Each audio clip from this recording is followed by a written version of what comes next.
Hello, hello, and welcome. Forgot about that.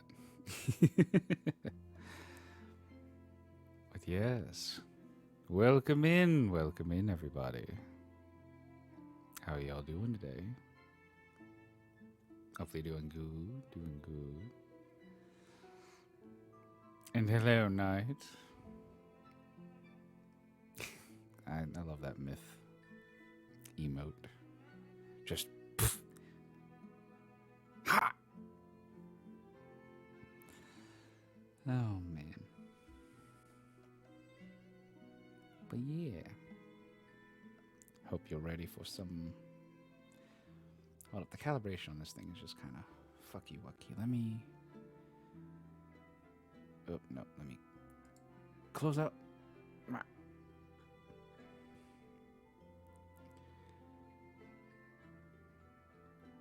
Where is BTube? There you are.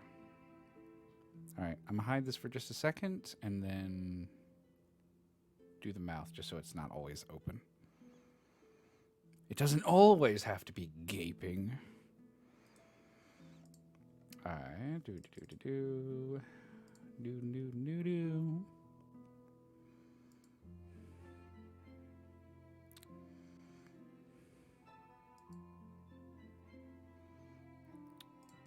Okay, that should do it. But yes, hello, and welcome in.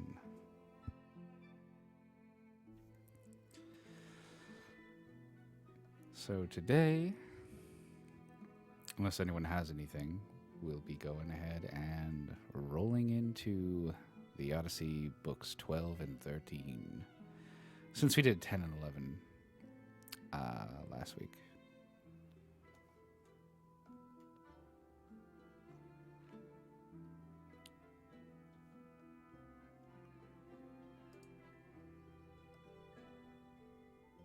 Nobody's got anything. Just gonna enjoy the audiobook experience.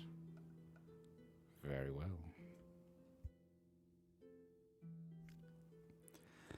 Then, without further ado, we shall begin with Book 12 of the Odyssey by Homer. The Sirens, Scylla, and Charybdis, the cattle of the sun.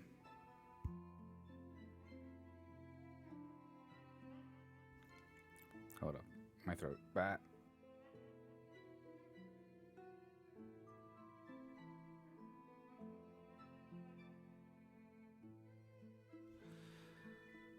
Alright, let's try this again. After we were clear of the river Oceanus and had got out into the open sea, we went on till we reached the Aeaean island, where there is dawn and sunrise as in other places. We then drew our ship onto the sands and got out of her onto the shore, where we went to sleep and waited till day should break. Why, hello there, Casey. How you doing today? I saw the little bit of chaos you were doing in booths. Oh my god. Unfortunately, no alerts, just because, it's Monday, it's comfy vibey time. But now, thank you for the sub for 8 months.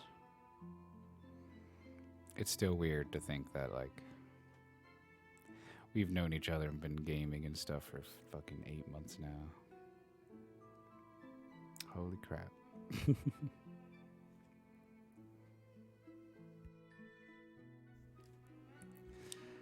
And yeah, I see you're enjoying the drowned emote.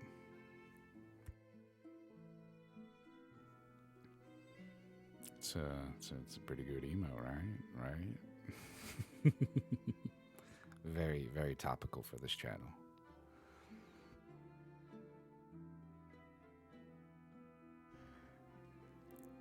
But yeah, let's see. Where were we?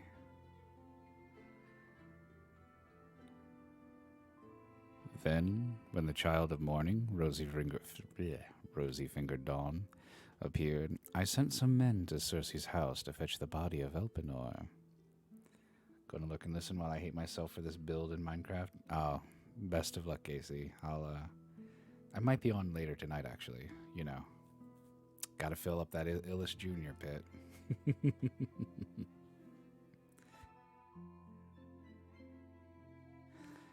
But anyway, let's see. We cut firewood from a wood where the headland jutted out into the sea, and after we had wept over him and lamented him, we performed his funeral rites. When his body and armor had been burned to ashes, we raised a cairn, set a stone over it, and at the top of the cairn we fixed the oar that he had been used to row with. My throat is already hating me. Ah.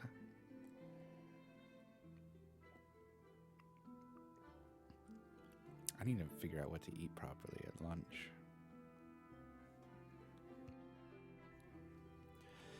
But anyway.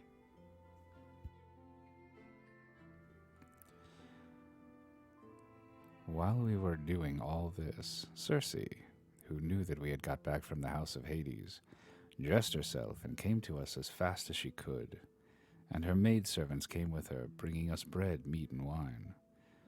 Then she stood in the midst of us and said, "You have done a bold thing in going down alive to the house of Hades, and you will have died twice, to other people's once. Now then, stay here for the rest of the day, feast your fill, and go on with your voyage at daybreak tomorrow morning.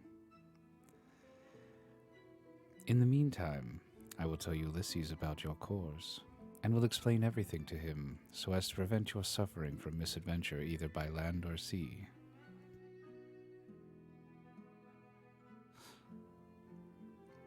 We agreed to do as she had said, and feasted through the livelong day to the going down of the sun. But when the sun had set, and it came on dark, the men laid themselves down to sleep by the stern cables of the ship. Then Circe took me by the hand and bade me be seated away from the others, while she reclined by my side and asked me all about our adventures. "So far so good," said she when I had ended my story. "And now my attention to what I am about to tell you. Heaven itself indeed will recall it to your recollection. First you will come to the sirens who enchant all who come near them. If anyone unwarily draws in too close and hears the singing of the sirens, his wife and children will never welcome him home again, for they sit in a green field and warble him to death with the sweetness of their song.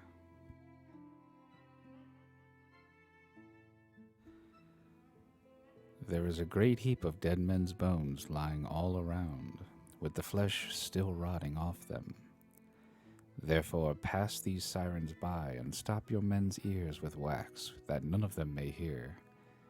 But if you like, you can listen yourself, for you may get the men to bind you as you stand upright on a crosspiece halfway up the mast. And they must lash the rope's ends to the mast itself, that you may have the pleasure of listening. If you beg and pray the men to unloose you, then they must bind you faster.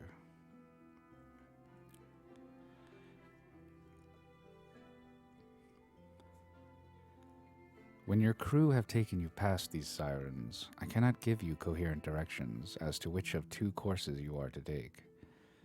I will lay the two alternatives before you, and you must consider them for yourself. On the one hand, there are some overhanging rocks against which the deep blue waves of Amphitrite beat with terrific fury. The blessed gods call these rocks the Wanderers.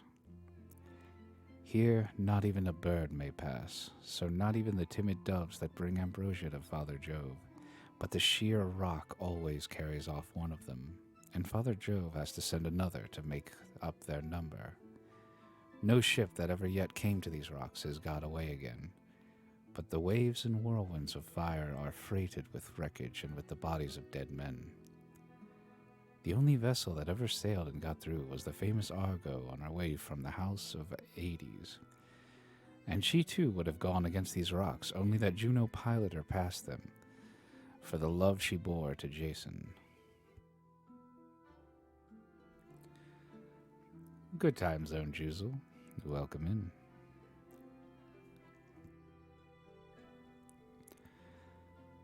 Of these two rocks, the one reaches heaven and its peak is lost in a dark cloud. This never leaves it, so that the top is never clear, not even in summer and early autumn. No man, though he had 20 hands and 20 feet, could get a foothold on it and climb it, for it runs sheer up as smooth as though it had been polished.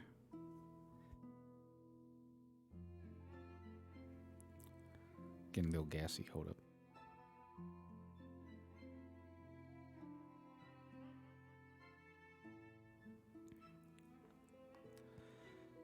In the middle of it there is a large cavern, looking west and turned towards Erebus. You must take your ship this way, but the cave is so high up that not even the stoutest archer could send an arrow into it. Inside it, Scylla sits and yelps with a voice that you might take to be that of a young hound, but in truth she is a dreadful monster, and no one, not even a god, could face her without being terror-struck. She has 12 misshapen feet and 6 necks of the most prodigious length, and at the end of each neck she has a frightful head with 3 rows of teeth in each, all set very close together, so that they would crunch anyone to death in a moment. And she sits deep within her shady cell, thrusting out her heads and peering all around the rock, fishing for dolphins or dogfish, or any larger monster that she can catch, of the thousands with which Amphitrite teems. No ship ever yet got past her without losing some men, for she shoots out all her heads at once, and carries off a man in each mouth.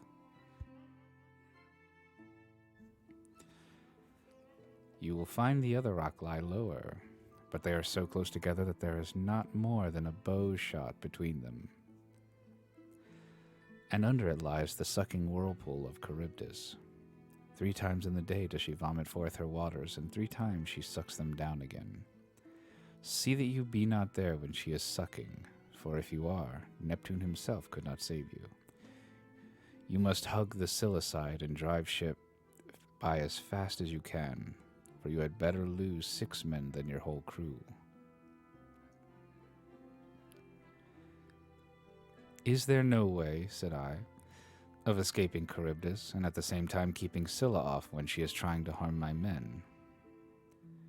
You daredevil, replied the goddess. You are always wanting to fight somebody or something. You will not let yourself be beaten even by the immortals. For Scylla is not mortal. Moreover, she is savage, extreme, rude, cruel, and invincible. There is no help for it. Your best chance will be to get by her as fast as ever you can. For if you dawdle about her rock while you are putting on your armor, she may catch you at the second cast of her 6 heads, and snap up another 6 of your men. So drive your ship past her at full speed, and roar out lustily to Crataeis, who is Scylla's dam. Bad luck to her. She will then stop her from making a second raid upon you.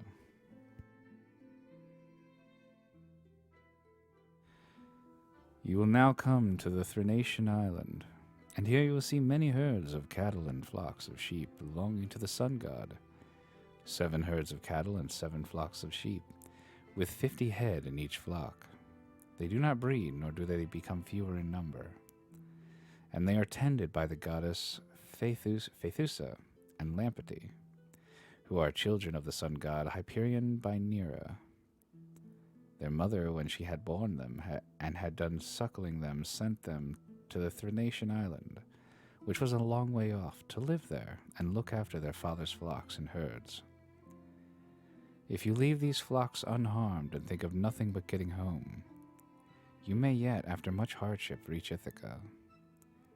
But if you harm them, then I forewarn you of the destruction both of your ship and of your comrades. And even though you may yourself escape, you will return late, in bad plight, after losing all your men.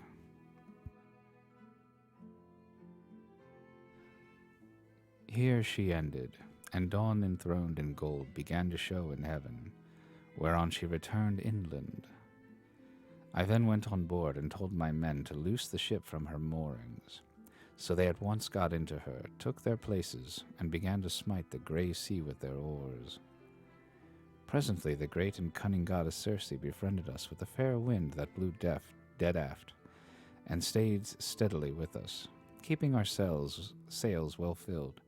So we did whatever wanted doing to the ship's gear, and let her go as wind and helmsman headed her. Then being much troubled in mind, I said to my men, "My friends, it is not right that one or two of us alone should know the prophecies that Circe has made me. I will therefore tell you about them, so that whether we live or die, we may do so with our eyes open. First, she said we were to keep clear of the sirens, who sit and sing most beautifully in the field of flowers. But she said I might hear them myself so long as no one else did. Therefore, take me and bind me to the crosspiece halfway up the mast. Bind me as I stand upright with a bond so fast that I cannot possibly break away, and lash the rope's ends to the mast itself. If I beg and pray to you to set me free, then bind me more tightly still."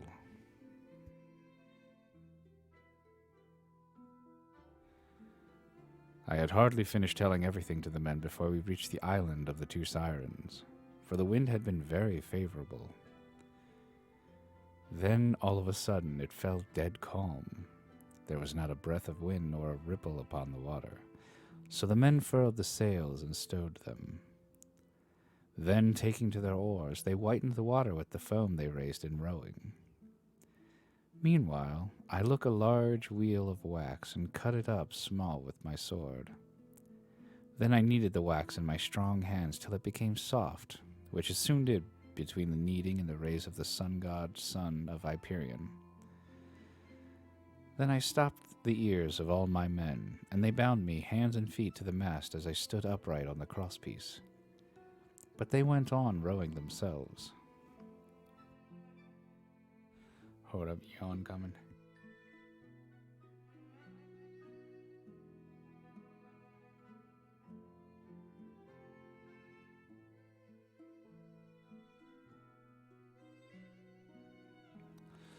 Okay.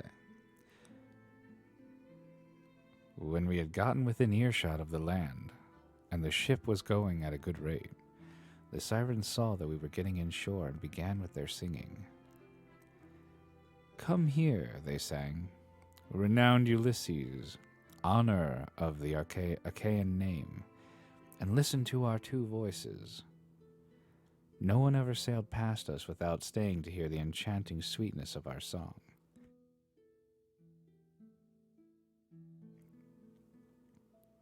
I'm sorry, got a little gassy. Hold up.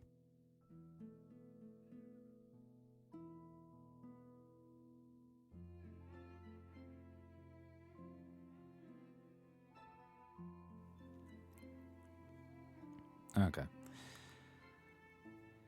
"And he who listens will go on his way, not only charmed, but wiser, for we know all the ills that the gods laid upon the Argives and Trojans before Troy, and can tell you everything that is going to happen over the whole world." They sang these words most musically, and as I longed to hear them further, I made signs by frowning to my men that they should set me free, but they quickened their stroke, and Eurylochus and Perimedes bound me with still stronger bonds till we had got out of the hearing of the sirens' voices.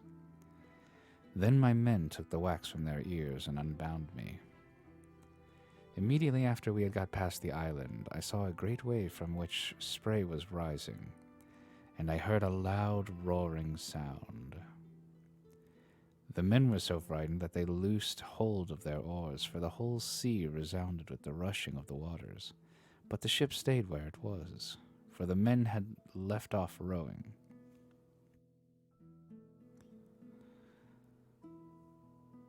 I went around, therefore, and exhorted them man by man not to lose heart.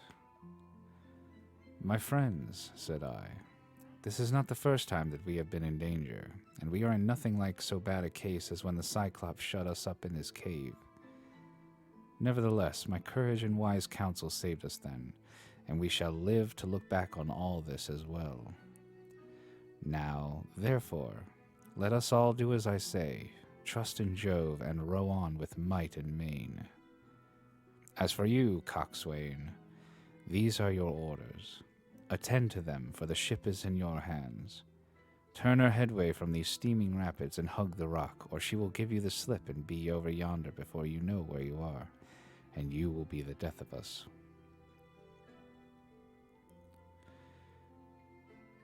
So they did as I told them, but I said nothing about that awful monster Scylla, for I knew the men would not go on rowing if I did, but would huddle together in the hold.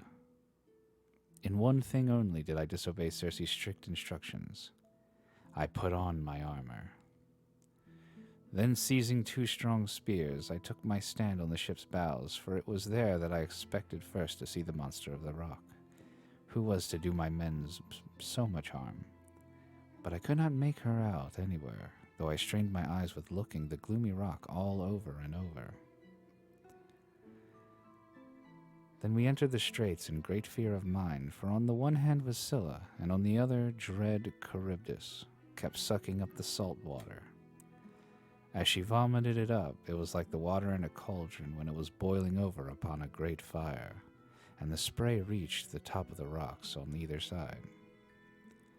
When she began to suck again, we could see the water all inside whirling round and round, and it made a deafening sound as it broke against the rocks. We could see the bottom of the whirlpool all black with sand and mud, and the men were at their wits for fear.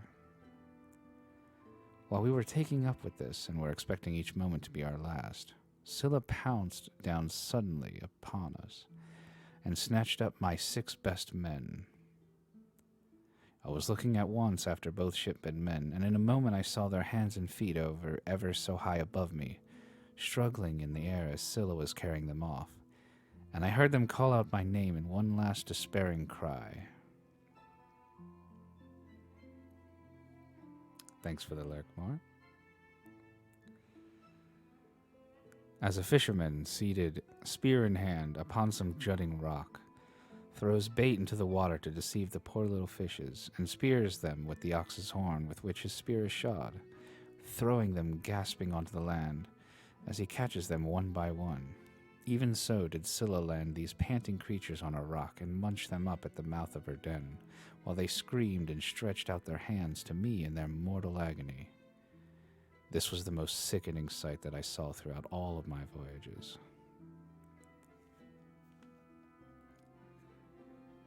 When we had passed the wandering rocks, with Scylla and terrible Charybdis, we reached the noble island of the sun god, where were the goodly cattle and sheep belonging to the sun Hyperion. While still at sea in my ship, I could bear the cattle lowing as they came home to the yards, and the sheep bleating.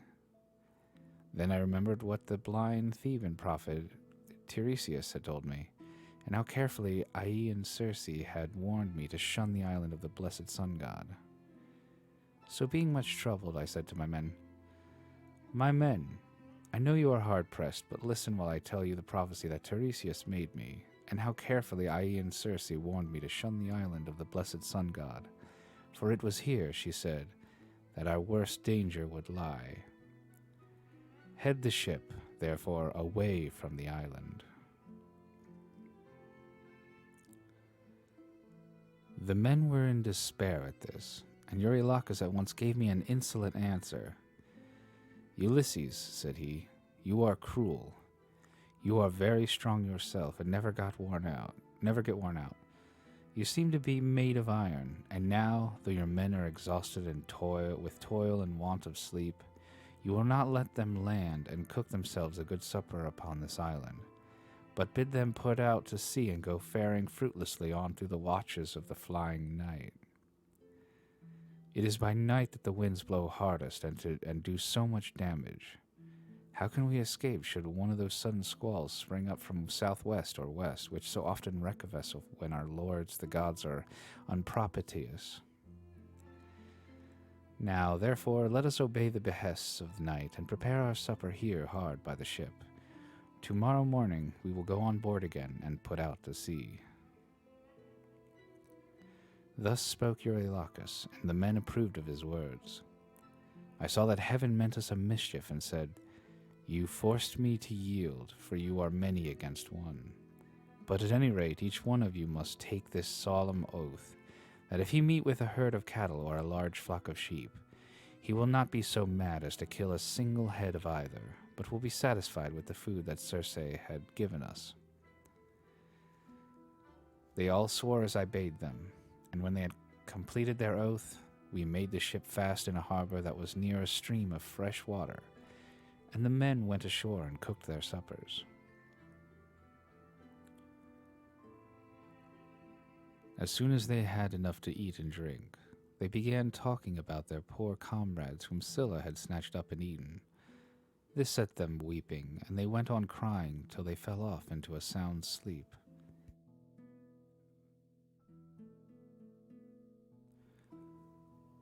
In the third watch of the night, when the stars had shifted their places, Jove raised a great gale of wind that flew a hurricane, so that land and sea were covered with thick clouds, and night sprang forth out of the heavens. Getting a little burpy, hold up.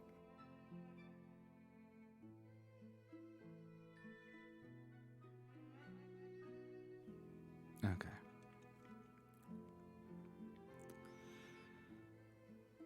When the child of morning, rosy-fingered Dawn, appeared, we brought the ship to land and drew her into a cave wherein the sea nymphs hold their courts and dances, and I called the men together in council. My friends, said I, we have meat and drink in the ship. Let us mind, therefore, and not touch the cattle, or we will suffer for it. For these cattle and sheep belong to the mighty sun, who sees and gives ear to everything. And again they promised that they would obey.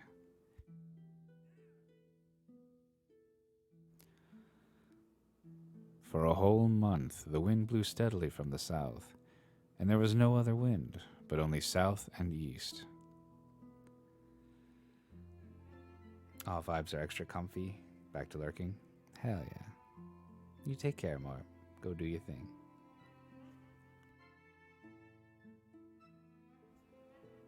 Hold up, now I'm yawning.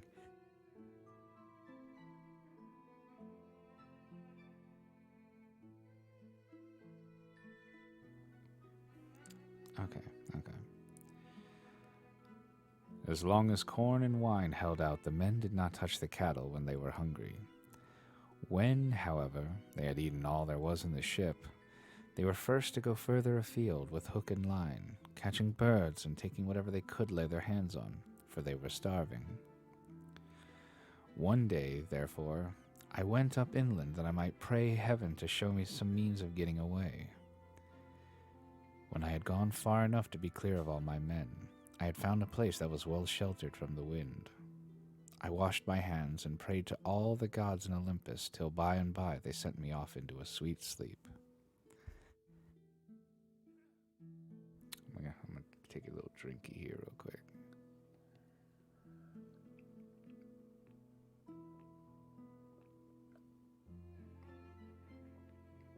Alright, good shit.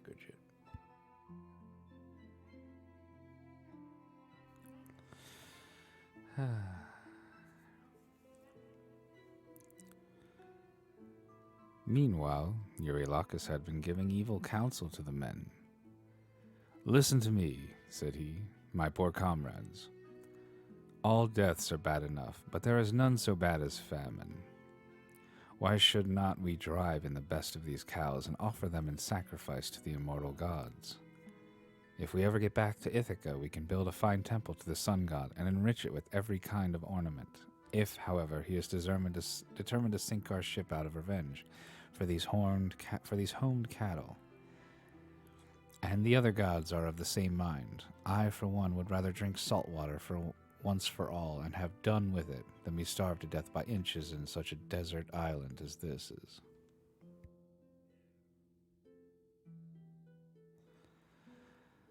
Thus spoke Eurylochus, and the men approved his words. Now the cattle, so fair and goodly, were feeding not far from the ship. The men therefore drove in the best of them, and they all stood round them, saying their prayers, and using young oak shoots instead of barley meal, for there was no barley left. When they had done praying, they killed the cows and dressed their carcasses. They cut out the thigh bones, wrapped them around in 2 layers of fat, and set some pieces of raw meat on top of them. They had no wine with which to make drink offerings over the sacrifice while it was cooking, so they kept pouring on a little water from time to time while the inward meats were being grilled.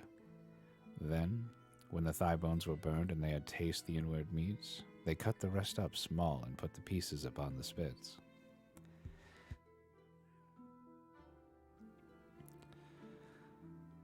By this time, my deep sleep had left me, and I returned back to the ship and to the seashore.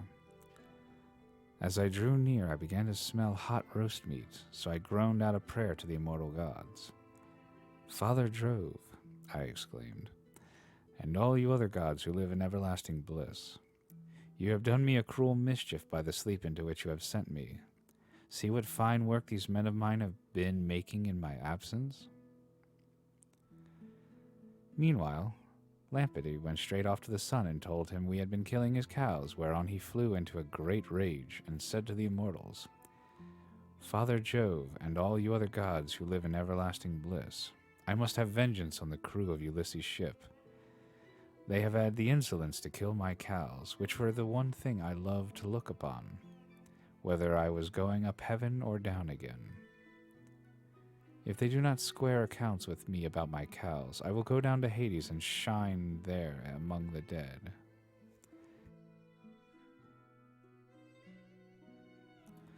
"Sun," said Jove, "go on shining upon us gods and upon mankind over the fruitful earth. I will shiver their ship into little pieces with a bolt of white lightning as soon as they get out to sea." I was told all this by Calypso, who said she heard it from the mouth of Mercury. As soon as I got down to my ship and to the seashore, I rebuked each one of the men separately, but we could see no way out of it, for the cows were dead already, and indeed the gods began at once to show signs and wonders among us, for the hides of the cattle crawled about, and the joints upon the spits began to low like cows, and the meat, whether cooked or raw, kept on making a noise just as cows do.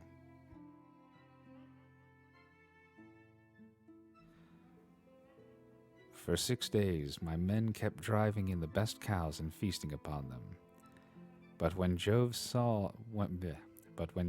the son of Saturn had added a 7th day, the fury of the gale abated. We therefore went on board, raised our mast, spread sail, and put out to sea. Oh, I need more water. Hold up.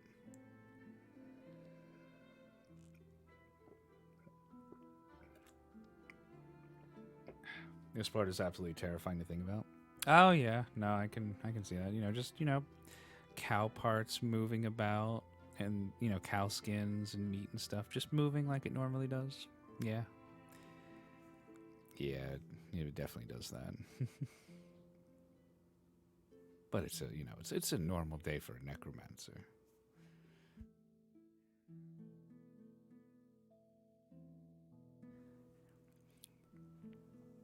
Let's see, where was I? Oh, yawning.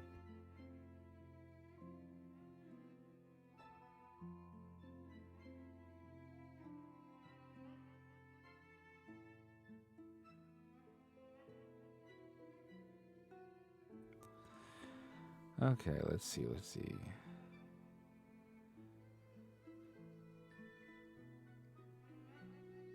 Is listening to this while eating. Are you eating cow? Anyway. As soon as we were well away from the island, and could see nothing but sky and sea, the son of Saturn raised a black cloud over our ship, and the sea grew dark beneath it. Oh, now I'm gassy. Hold up.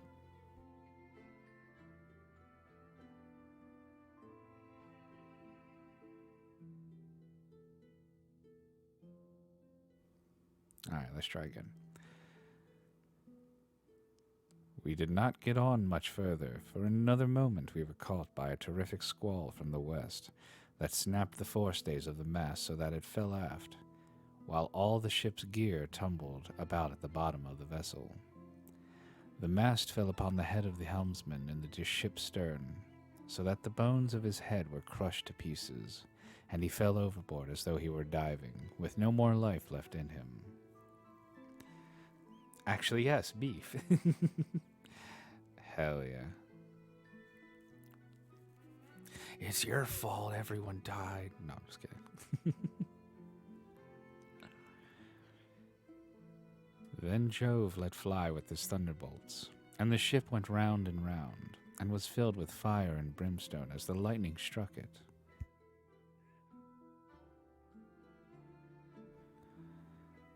The men all fell into the sea. They were carried about in the water around the ship, looking like so many seagulls, but the god presently deprived them of all chance of getting home again. I stuck to the ship till the sea knocked her sides from her keel, and struck the mast out of her in the direction of the keel. But there was a backstay of stout ox thong still hanging about it, and with this I lashed the mast and keel together, and getting astride of them was carried wherever the winds chose to take me.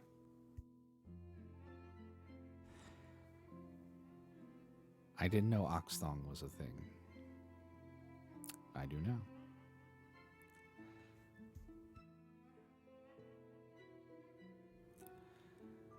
Let's see. The gale from the west had now spent its force, and the wind got into the south again, which frightened me lest I should be taken back to the terrible whirlpool of Charybdis. This indeed was what actually happened, for I was borne along by the waves all night, and by sunrise had reached the rock of Scylla and the whirlpool. She had been sucking down the salt seawater, but I was carried aloft toward the fig tree, which I caught hold of and clung onto like a bat. I could not plant my feet anywhere so as to stand securely, for the roots were a long way off, and the boughs that overshadowed the whole pool were too high, too vast, and too far apart for me to reach them. So I hung patiently on, waiting till the pools should discharge my mast and raft again, and a very long while it seemed.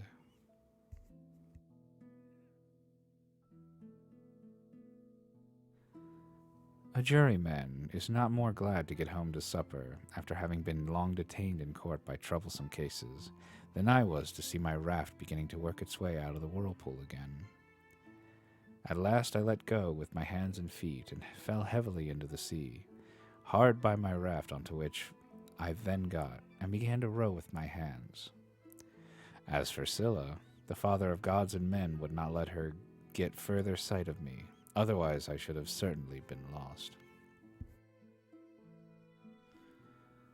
Hence I was carried along for 9 days, till on the 10th night the gods stranded me on the Ogygian island, where dwells the great and powerful goddess Calypso.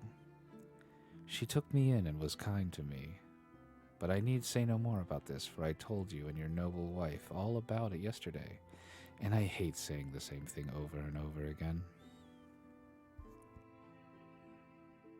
End Book 12. Alright. That was pretty good. Hold up, I'm yawning.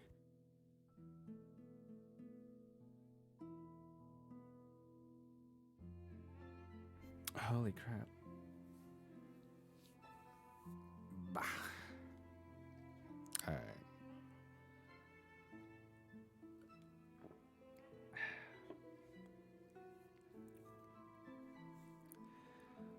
But anyway, yes, onwards to Book 13.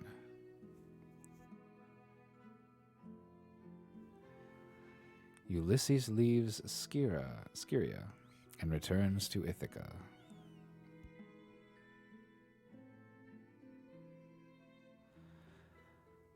Thus did he speak, and they all held their peace throughout the covered cloister, enthralled by the charm of his story, till presently Alcinous began to speak. Ulysses, said he, now that you have reached my house, I doubt not you will get home without further misadventure, no matter how much you have suffered in the past.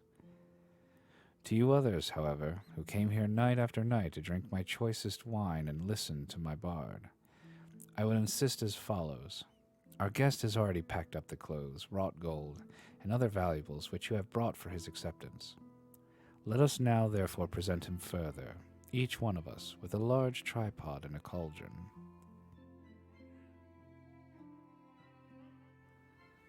We will recoup ourselves by the levy of a general rate, for private individuals cannot be expected to bear the burden of such a handsome present. Everyone approved of this, and then they went home to bed each in his own abode. When the child of morning, rosy-fingered Dawn, appeared, they hurried down to the ship and brought their cauldrons with them. Alcinous went on board and saw everything so securely stowed under the ship's benches that nothing could break adrift and injure the rowers. Then they went to the house of Alcinous to get dinner, and he sacrificed a bull for them in honor of Jove, who is the lord of all. They set the steaks to grill and made an excellent dinner, after which the inspired bard, Demodocus, who was a favorite with everyone, sang to them. But Ulysses kept on turning his eyes towards the sun, as though to hasten his setting, for he was longing to be on his way. As one who has been all day plowing a fallow field with a couple of oxen keeps thinking about his supper, and is glad when night comes that he may go and get it, for it is all his legs can do to carry him. Even so did Ulysses rejoice when the sun went down, and he at once said to the Phaeacians, addressing himself more particularly to King Alcinous, Sir, and all of you, farewell. Make your drink offerings, and send me on my way rejoicing, for you have fulfilled my heart's desire by giving me an escort, and making me presents, which heaven grant that I may turn to good account. May I find my admirable wife living in peace among friends, and may you, whom I leave behind me, give satisfaction to your wives and children. May heaven vouchsafe you every good grace, and may no evil thing come among your people. Thus did he speak.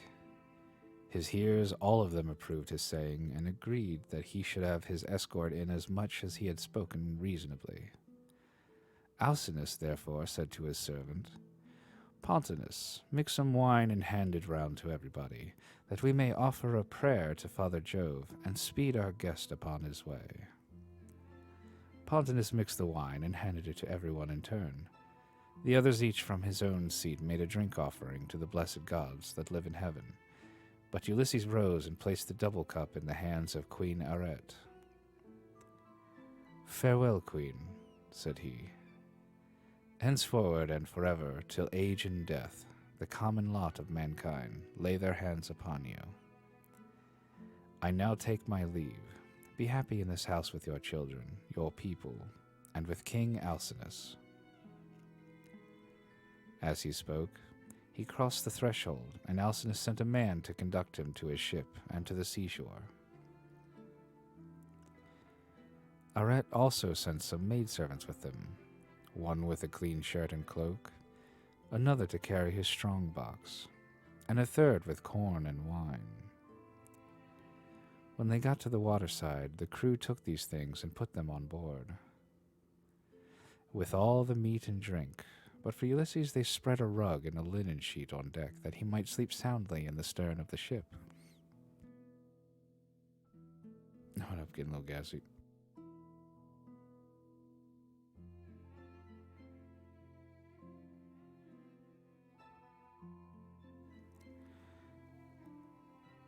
Then he too went on board and lay down without a word. But the crew took every man his place, and loosed the hawser from the pierced stone to which it had been bound. Thereon, when they began rowing out to sea, Ulysses fell into a deep, sweet, and almost death-like slumber.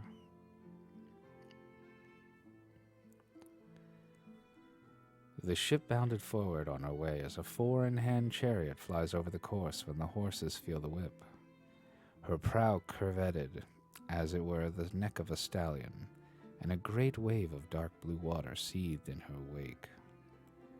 She held steadily on her course, and even a falcon, swiftest of all birds, could not have kept pace with her. Thus then she cut her way through the water, carrying one who was as cunning as the gods, but who was now sleeping peacefully, forgetful of all that he had suffered both on the field of battle and by the waves of the weary sea.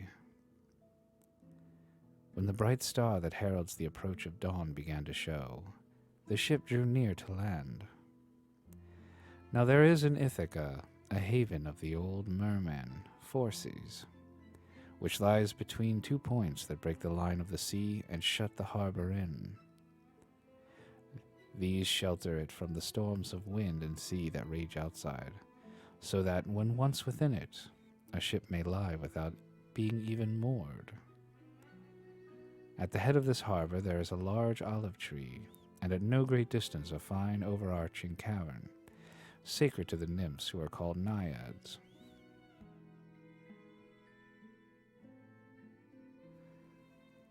There are mixing bowls within it, and wine jars of stone, and the bees hive here. Moreover, there are great looms of stone on which the nymphs weave their robes of sea purple, very curious to see, and at all times there is water within it. It has 2 entrances, one facing north by which mortals can go down into the cave, while the other comes from the south and is more mysterious. Mortals cannot possibly get in by it. It is the way taken by the gods.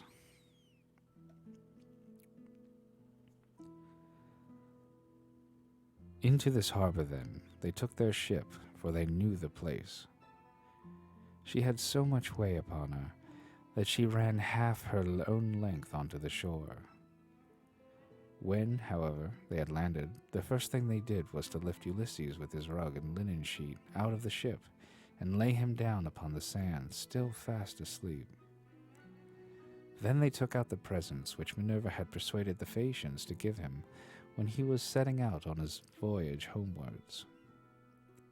They put these all together by the root of the olive tree, away from the road, for fear some passerby might come and steal them before Ulysses awoke, and then they made the best of their way home again. But Neptune did not forget the threats with which he had already threatened Ulysses, so he took counsel with Jove.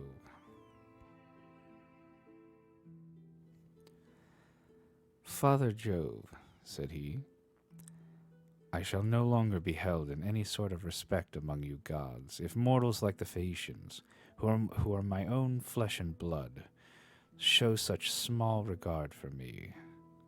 I said I would let Ulysses get home when he had suffered sufficiently. I did not say that he should never get home at all, for I knew you had already nodded your head about it and promised that he should do so. But now they have brought him in a ship fast asleep, and have landed him in Ithaca after loading him with more magnificent presents of bronze, gold, and raiment than he would ever have brought back from Troy, if he had his share of the spoil and got home without misadventure." And Jove answered, "What, O Lord of the earthquake, are you talking about? The gods are by no means wanting in respect for you. It would be monstrous were they to insult one so old and honored as you are. As regards mortals, however, if any of them is indulging in insolence and treating you disrespectfully, it will always rest with yourself to deal with them as you may think proper. So do just as you please." "I should have done so at once," replied Neptune, "if I were not anxious to avoid anything that might displease you. Now, therefore, I should like to wreck the Phaeacian ship, as it is returning from its escort. This will stop them from escorting people in the future, and I should also like to bury their city under a huge mountain."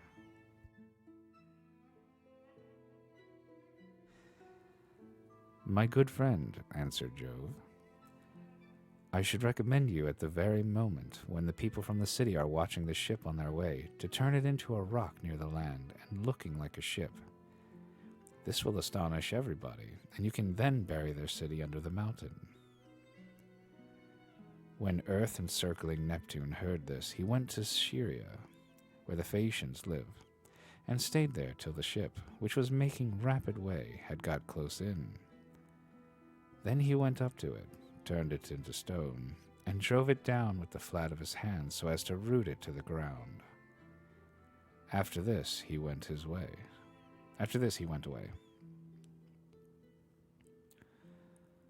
The Phaeacians began talking among themselves, and one would turn towards his neighbor, saying, "Bless my heart, who is it that can have rooted the ship in the sea just as she was getting into the port? We could see the whole of her only a moment ago."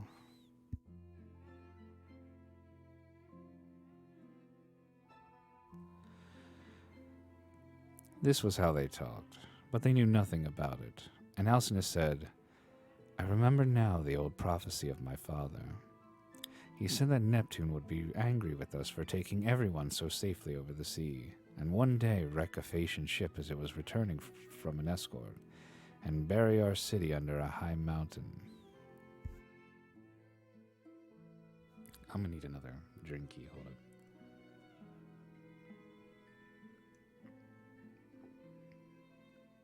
Oh. Thank you for the hydrate, Morp, and the stretchy.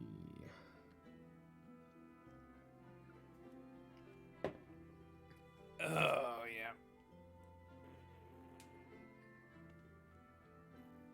yeah. Good stuff, good stuff. Also, don't forget, stretch that gamer neck. No stiffies on stream. You wouldn't want to get me TOS'd, would you?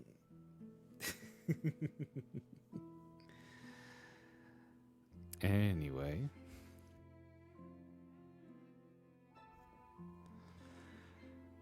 Let's see, where was I?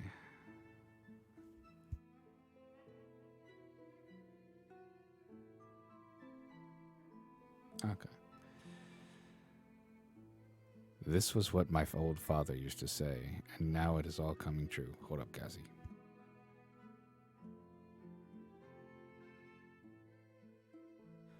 Okay.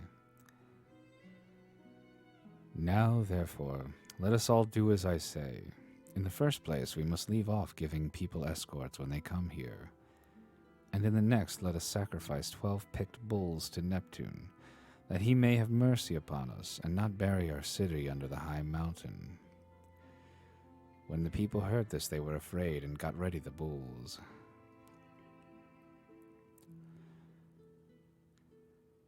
Thus did the chiefs and rulers of the Phaeacians pray to King Neptune, standing round his altar, and at the same time, Ulysses woke up and once more upon his own soil. He had been so long away that he did not know it again. Moreover, Jove's daughter Minerva had made it a foggy day, so that people might not know of his having come, and that she might tell him everything without either his wife or his fellow citizens and friends recognizing him, until he had taken his revenge upon the wicked suitors. Everything, therefore, seemed quite different to him. The long, straight tracks, the harbors, the precipices, and the goodly trees appeared all changed as he started up and looked upon his native land. So he smote his thighs with the flat of his hands and cried aloud despairingly,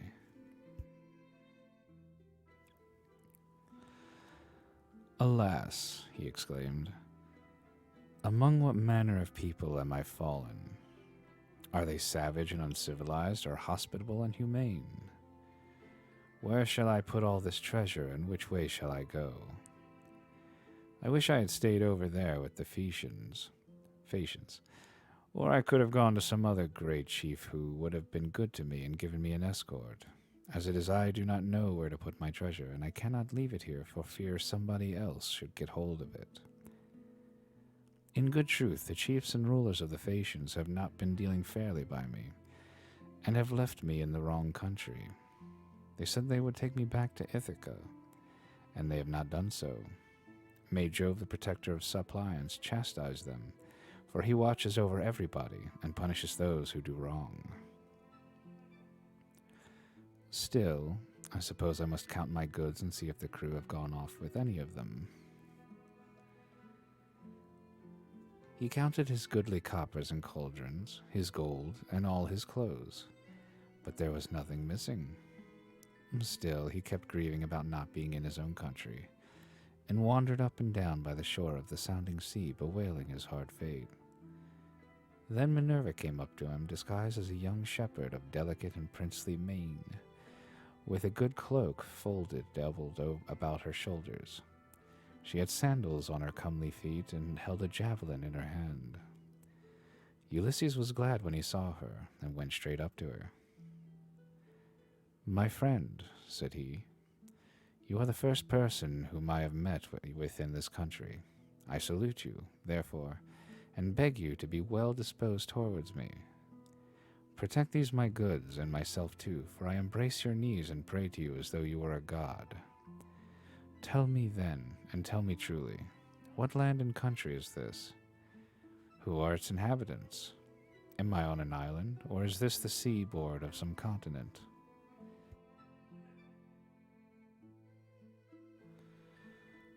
Minerva answered, "Stranger, you must be very simple, or must have come from somewhere a long way off, not to know what country this is. It is a very celebrated place, and everybody knows it east and west. It is rugged, and not a good driving country, but it is by no means a bad island for what there is of it. It grows any quantity of corn and also wine, for it is watered both by rain and dew. It breeds cattle also and goats. All kinds of timber grow here, and there are watering places where the river never runs dry. So, sir, the name of Ithaca is known even as far as Troy, which I understand to be a long way off from the Achaean country." Ulysses was glad at finding himself, as Minerva told him, in his own country, and he began to answer, but he did not speak the truth and made up a lying story in the instinctive willingness of his heart. Masonic, thank you for the hydrate. How you doing? Actually, I finished this glass. I need to get another one. So, let me BRB really quickly. Bam. BRB.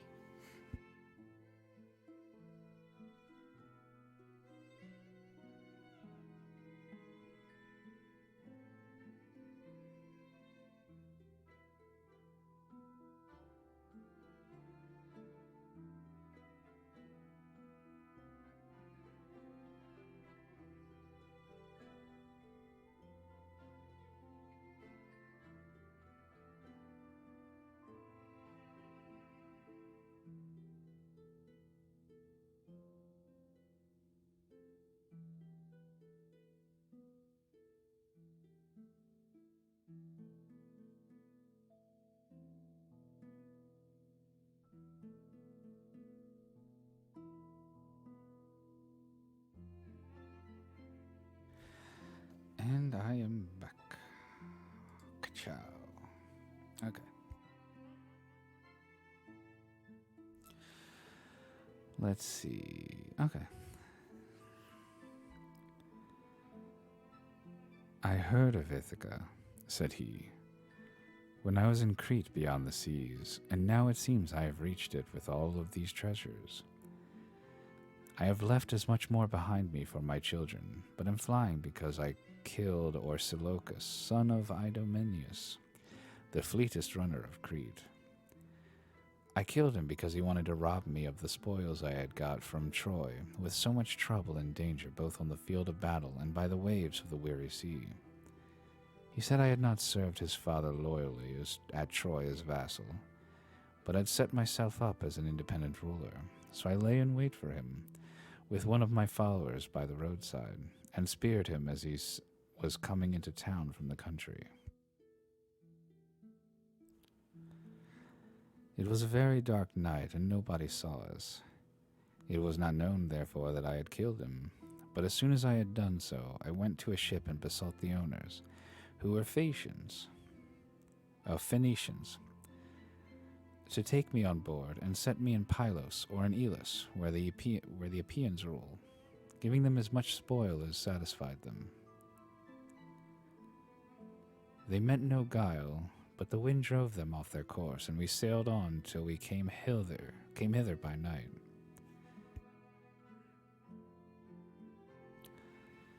It was all we could do to get inside the harbor, and none of us said a word about supper, though we wanted it badly. But we all went on shore and lay down just as we were. I was very tired and fell asleep directly, so they took my goods out of the ship and placed them beside me where I was laying upon the sand. Then they sailed away to Sidonia, and I was left here in great distress of mind.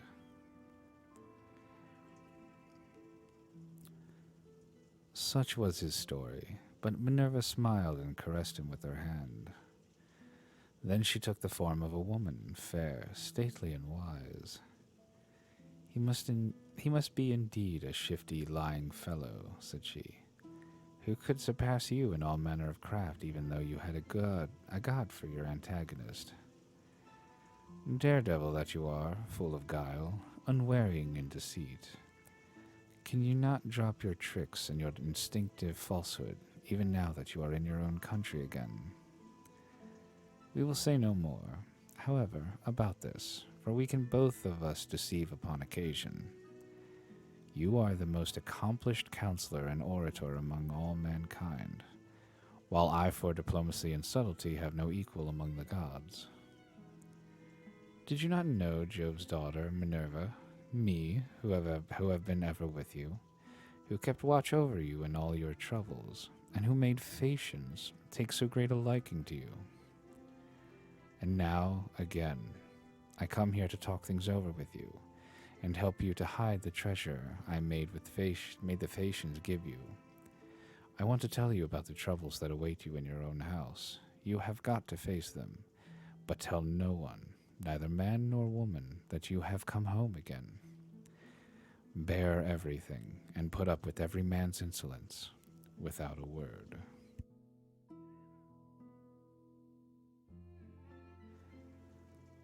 And Ulysses answered, A man, goddess, may know a great deal, but you are so constantly changing your appearance that when he meets you it is a hard matter for him to know whether it is you or not. This much, however, I know exceedingly well. You were very kind to me as long as we Achaeans were fighting before Troy. But from the day on which we went on board ship, after having sacked the city of Priam, and heaven dispersed us, from that day, Minerva, I saw no more of you, and cannot ever remember your coming to my ship to help me in a difficulty. I had to wander on sick and sorry till the gods delivered me from the evil, and I reached the city of the Phaeacians, where you encouraged me and took me into the town. And now I beseech you in your father's name to tell me the truth, for I do not believe I am really back in Ithaca. I am in some other country, and you are mocking me and deceiving me in all you have been saying. Tell me then truly, have I really got back to my own country?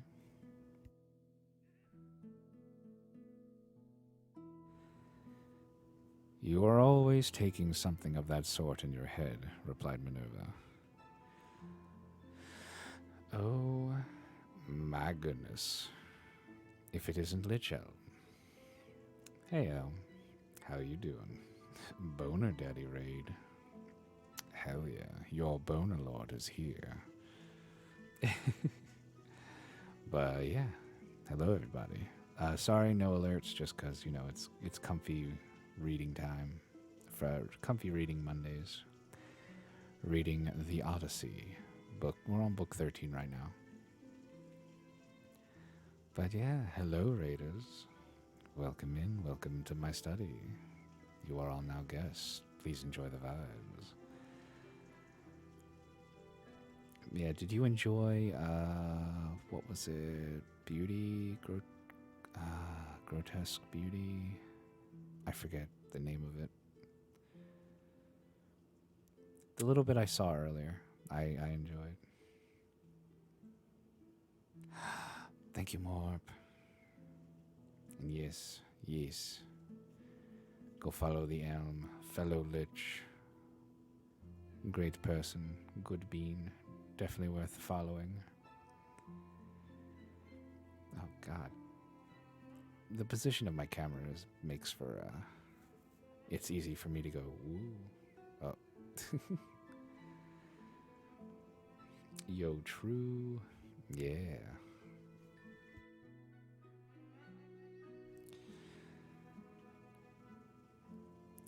But yeah, thanks for coming, everybody, and a cutie too. Morp is pointing out the most important part. Elm is an absolute cutie, 100%. Facts. Nat 20. Yeah, exactly as Keoli says. Elm is a nat 20. Hashtag Elm is a nat 20. Trending now on Twitter. It's not, but it should be. It really should be.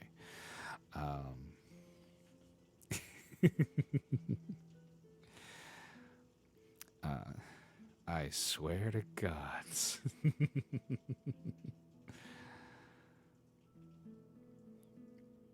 Oh yeah, you swear to gods. I destroy God. No, I'm just kidding. But yeah, no. Thanks for swinging by and bringing your peeps. If y'all are interested in a little audiobook experience, feel free to vibe. And if you got things to do or got someone else to see, that's cool too. Go do your thing.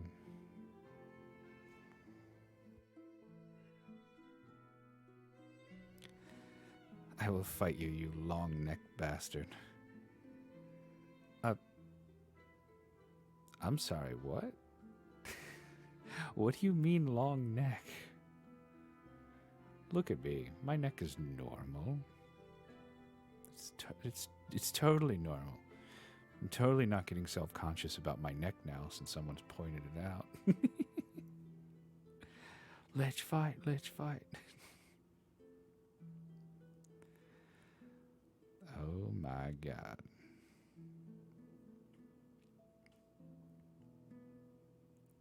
You come over here, starting up shit. Oh yeah, the Fae Bongo. Hell yeah.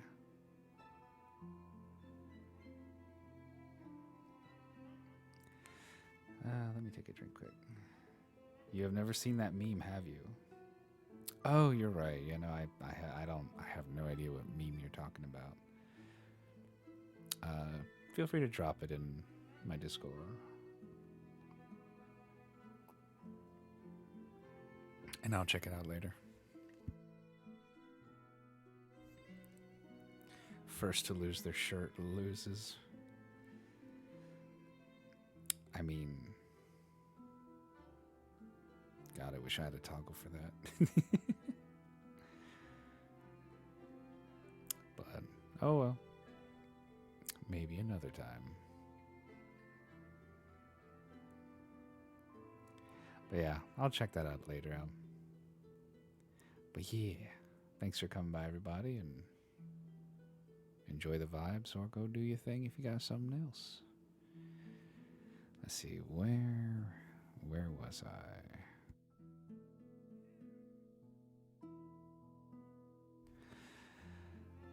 Let's see.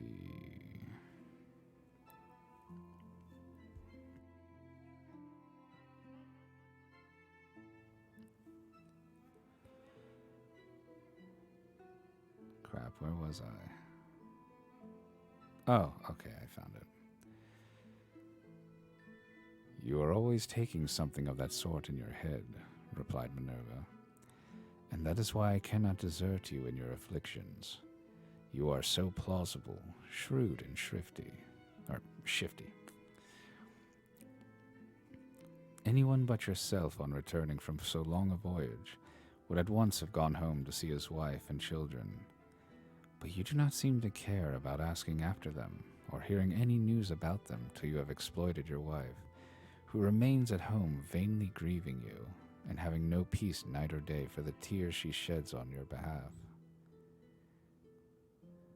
As for my not coming near you, I was never uneasy about you, for I was certain you would get back safely, though you would lose all your men. And I did not wish to quarrel with my uncle Neptune, who never forgave you for having blinded his son. I will now, however, point out to you the lie of the land, and you will then perhaps believe me.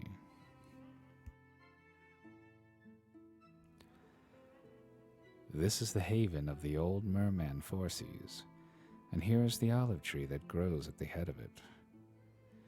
Near it is the cave sacred to the Naiads.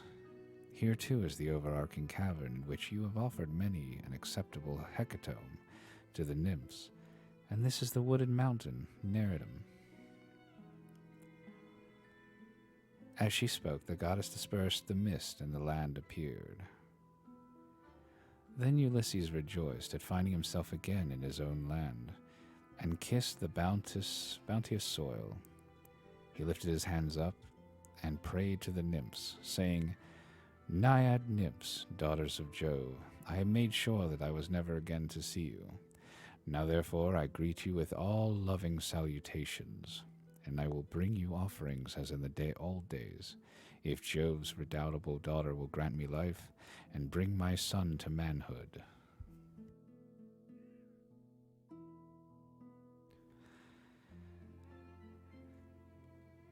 Take heart, and do not trouble yourself about that, rejoined Minerva. Let us rather set about stowing your things at once in the cave, where they will be quite safe. Let us see how we can best manage it all. Therewith she went down into the cave to look for the safest hiding places, while Ulysses brought up all the treasure of gold, bronze, and good clothing with the Phaeacians had given him. They stowed everything carefully away, and Minerva set a stone against the door of the cave.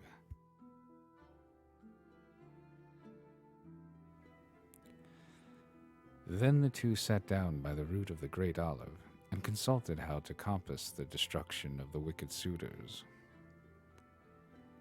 Ulysses, said Minerva, noble son of Laertus, think how you can lay hands on these disreputable people, who have been lording it in your house these 3 years. Courting your wife and making wedding presents to her, while she does nothing but lament your absence, giving hope and sending encouraging messages to every one of them, but meaning the very opposite of all she says. And Ulysses answered, In good truth, goddess, it seems I should have come to much the same bad end in my own house as Agamemnon did, if you had not given me such timely information. Advise me how I shall best avenge myself. Stand by my side and put your courage into my heart as on the day when we loosed Troy's fair diadem from her brow. Help me now as you did then, and I will fight 300 men if you, goddess, will be with me.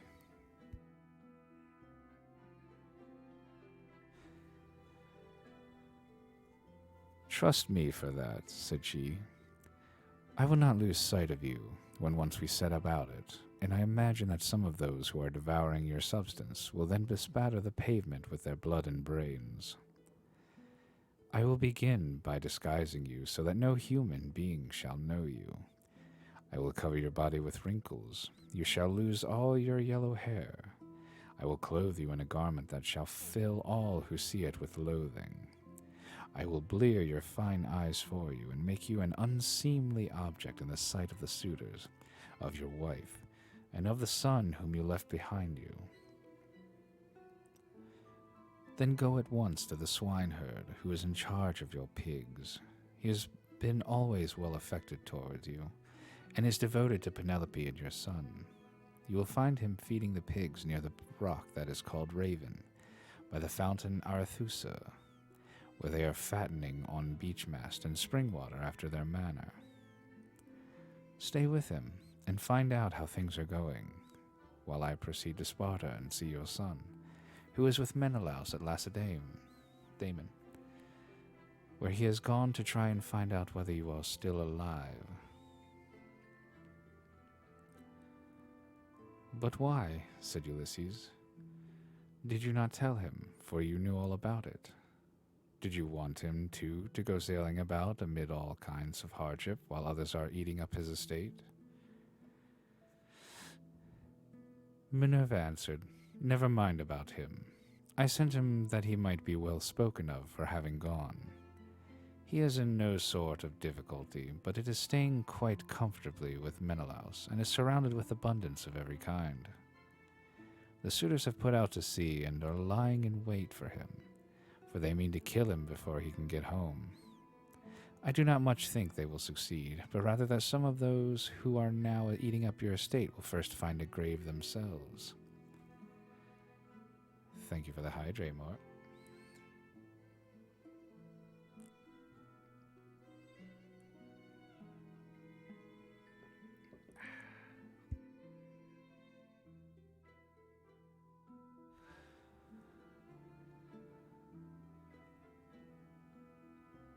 As she spoke, Minerva touched him with her wand and covered him with wrinkles, took away all his yellow hair, and withered the flesh over his whole body.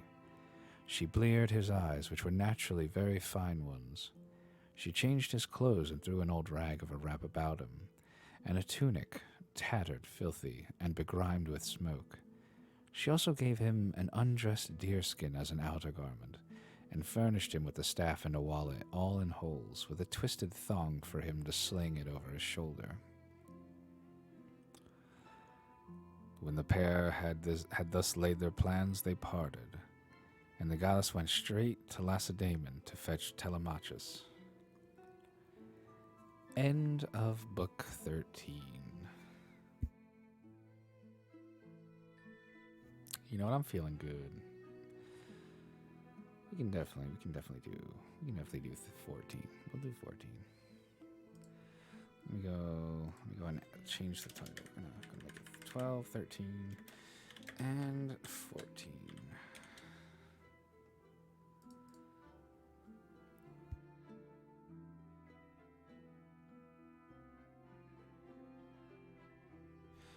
Hell yeah. Anyway, hold up, Gassy.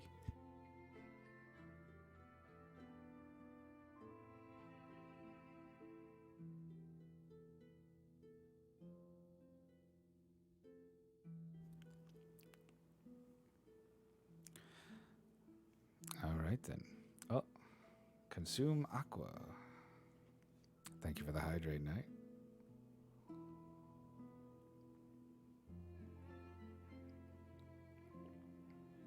Oh, there's another one.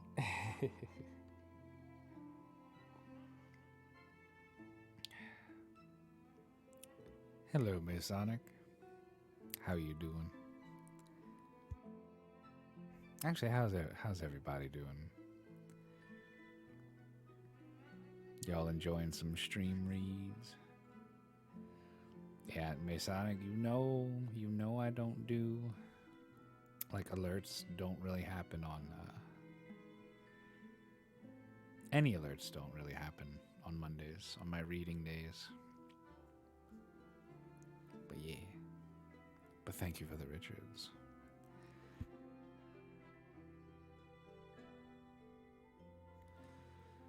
You good, Knight? Hell yeah.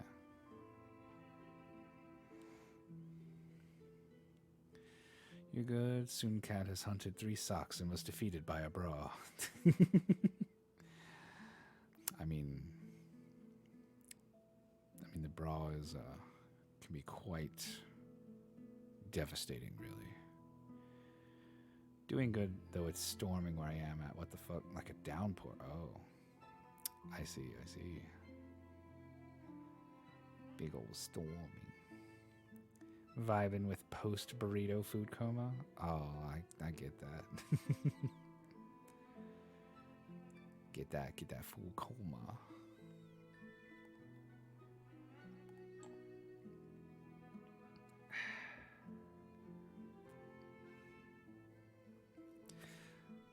Lucky, yeah. A lot of people would be down with the downpour. Considering, some places are like, it's stupid levels of heat right now. Yeah, and free car wash too. Hell yeah. I think I still have pollen on my car from last month. Like from June. Like the pollen was terrible back in June.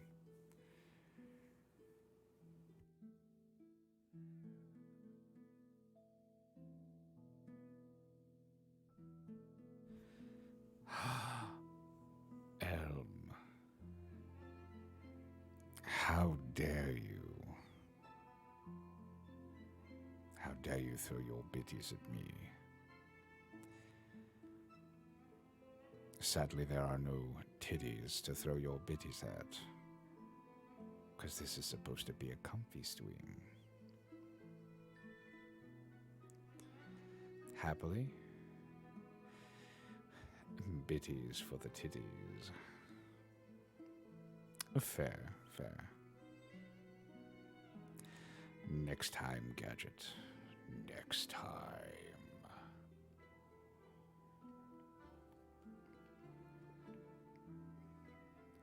Next time I will break your tits. And I will oblige.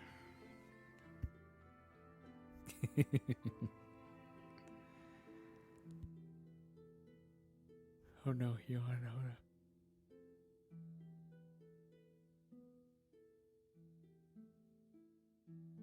Promises, promises, L. Oh boy.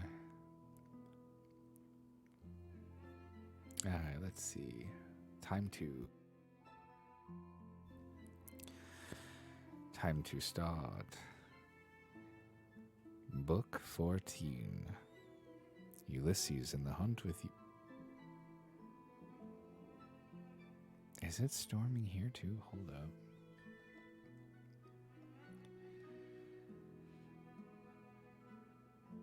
Yeah, let me look real quick. What's the weather here?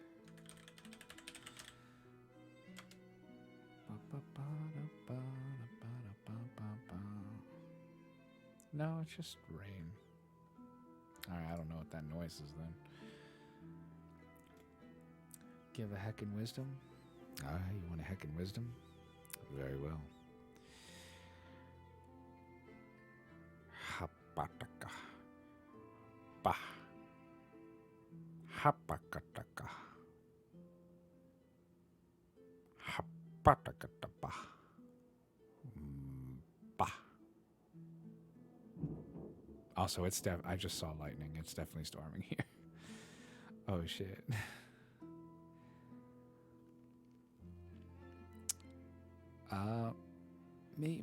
As much as I want to do 14, it's thunderstorming, and I don't have a UPS for my router. I have one for my computer, so my computer won't be harmed, but I could still lose connection and shit.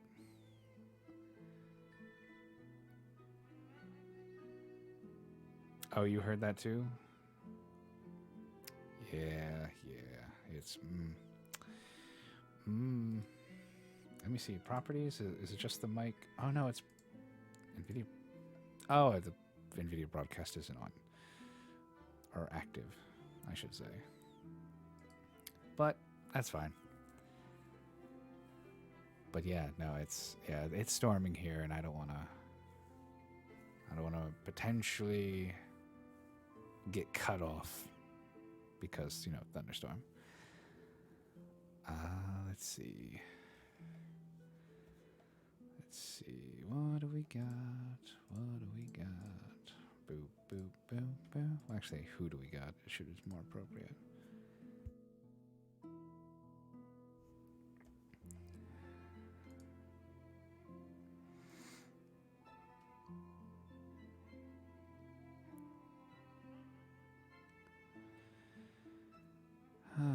Let's see. See some Xenoblade Chronicles 3. Killing Floor 2. Burnout Revenge. Let's see, do any of those sound interesting to you? Actually, let me actually look at them and make sure. How long have they been streaming?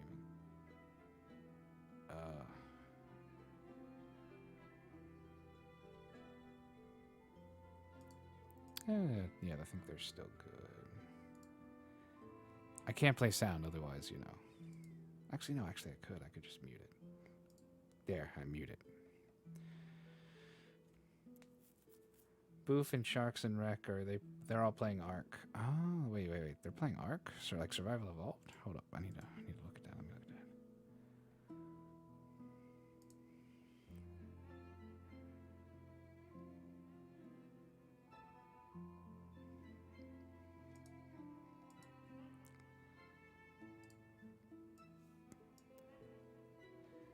Yeah, Boof is playing Burnout. I saw that.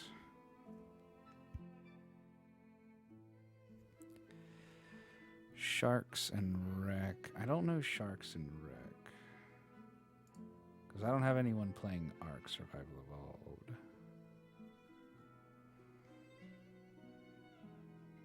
Yeah, because I don't know anyone named Sharks. Oh, Shark and Wreck are flesh people, you know. Okay, fair. It's like, I don't know anyone with that name. Let's see. How about... Are y'all fans of Xenoblade Chronicles 3? We can go send some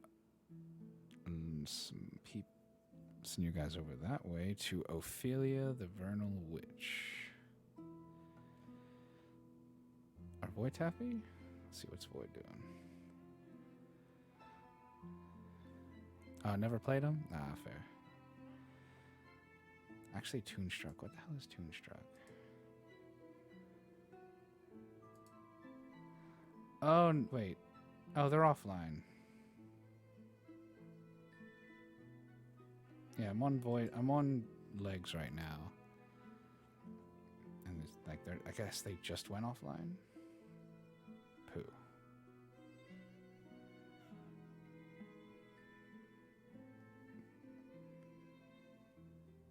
Oh no. People are like dead and wondering if there's a power outage.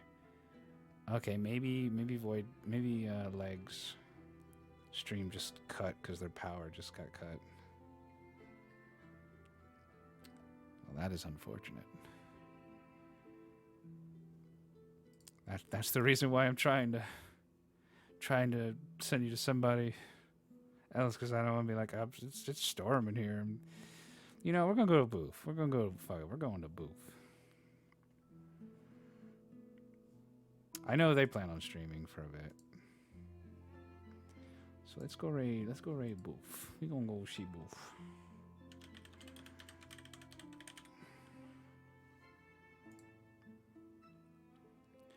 We're gonna start the raid. And then I don't know if let's see. Alright, raid message, that's the thing.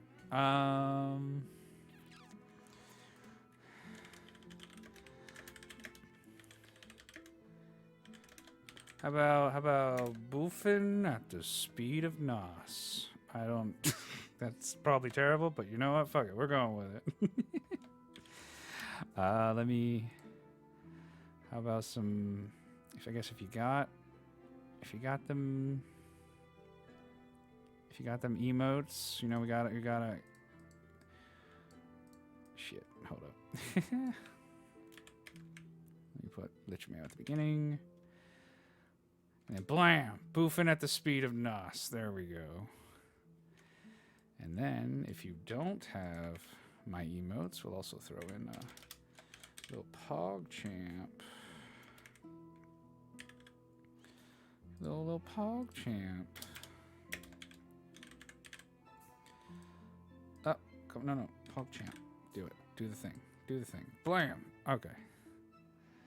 So, yeah. Thanks for coming and vibing. Sorry the storm kind of shortened things up. But I will get your hydrates and stretchies. But yeah, thanks for coming by. And catch y'all later. Have a good one. Bye-bye.